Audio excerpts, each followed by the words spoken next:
Hello नमस्कार म अधिवक्ता प्रीतम तामाङ आजको यस भिडियो अत्यन्त महत्त्वपूर्ण छ तसर्थ ध्यान दिएर हेरिदिनु होला।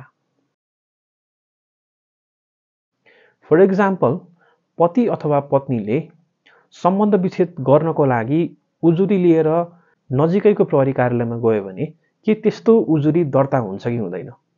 प्रहरीले डिभोर्स गर्दिन्छ कि गर्दिदैन?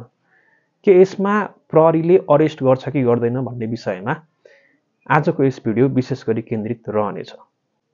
फर एक्जाम्पल पत्नीलाई पतिले दिनरात ठुलो मानसिक कष्ट हुने कार्य गरिरहेको छ, ठुलो शारीरिक कष्ट हुने कार्य गरिरहेको छ।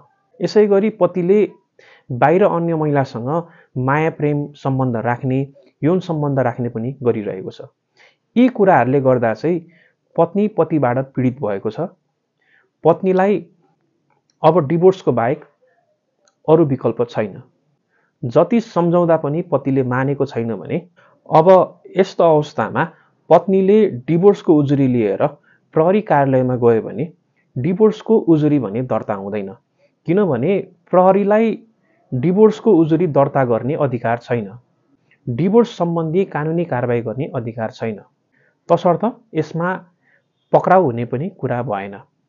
यदि यस्तो अवस्था छ भने तपाईले एउटा नजिकैको कानुन व्यवसायीलाई राखेर सल्लाह गरेर तपाईले सम्बन्धित जिल्ला अदालतमा सम्बन्ध विच्छेदको फिर्याद पत्र दायर गर्नुपर्ने हुन्छ।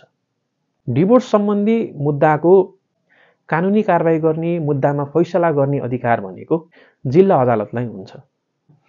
र यसै गरी यदि पति पत्नीको दुवैजनाको डिभोर्स गर्न सहमति छ भने सम्बन्धित जिल्ला अदालतबाट 2 दिनमा डिभोर्स पनि हुने गरेको छ।